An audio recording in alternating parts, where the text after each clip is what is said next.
Matapos ang linggo-linggong mega oil price hike, sinabi ngayon ng Philippine Statistics Authority na sumipa ang inflation rate nitong Marso. Pinakamataas na ito mula noong July 2024 at pinangangambahang tataas pa ito ngayong Abril. Nakatutok si Bernadette Reyes. Ang sobrang bilis ng pagtaas ng presyo ng langis mula nung isang buwan, hinila pataas ang presyo ng iba pang bilihin.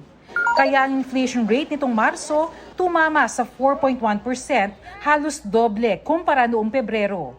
Pinakamataas ito sa loob ng mahigit isang taon.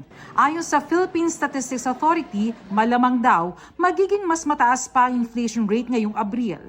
We are seeing higher numbers itong April because we had a series of price increases during the first week and we're not seeing any development that it might go down. May mga spillover effection and based on the previous years kung saan nagkaroon din tayo ng spike sa fuel prices sa world market ay mabilis ang impact niya sa iba pang mga commodity items. Halos 60% ang inflation sa diesel, mahigit 27% sa gasolina. Ang presyo ng bigas na pababa na ng mahigit isang taon, nagsimula na ring tumaas.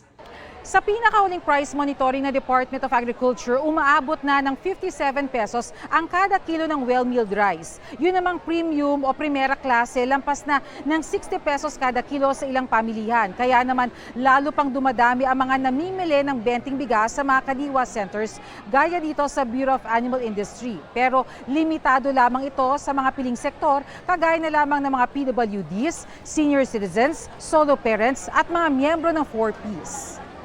Kaninang umaga, nagkabuhol-buhol ang pila sa Kadiwa Center dito sa Bai. Kaya maraming senior citizens ang nagrereklamo. Sumabay din po yung appointment, sumabay din po yung nakalista, sumabay din po yung walk-in, kaya po nagkagulo-gulo. Hinihikayat po namin na magpa-appointment system po sila.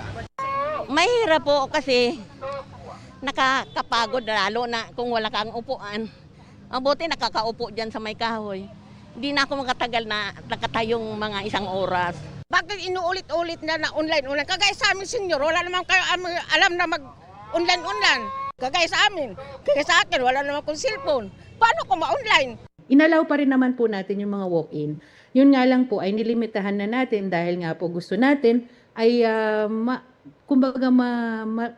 makita nila kung ano yung kagandahan nitong appointment system para nga po mas madali po yung proseso para sa kanila. Hindi ho nila kailangang magantay ng buong hapon. Opo. Para lang po nila. Sabi ng Department of Agriculture o DA, dinagdagan na ang bigas na binebenta sa Kadiwa Centers. Lahat ng in-establish na kadiwa, supposed to be talaga lahat yan merong enough stock per day na talagang itinatakda nung ano. Minsan siguro,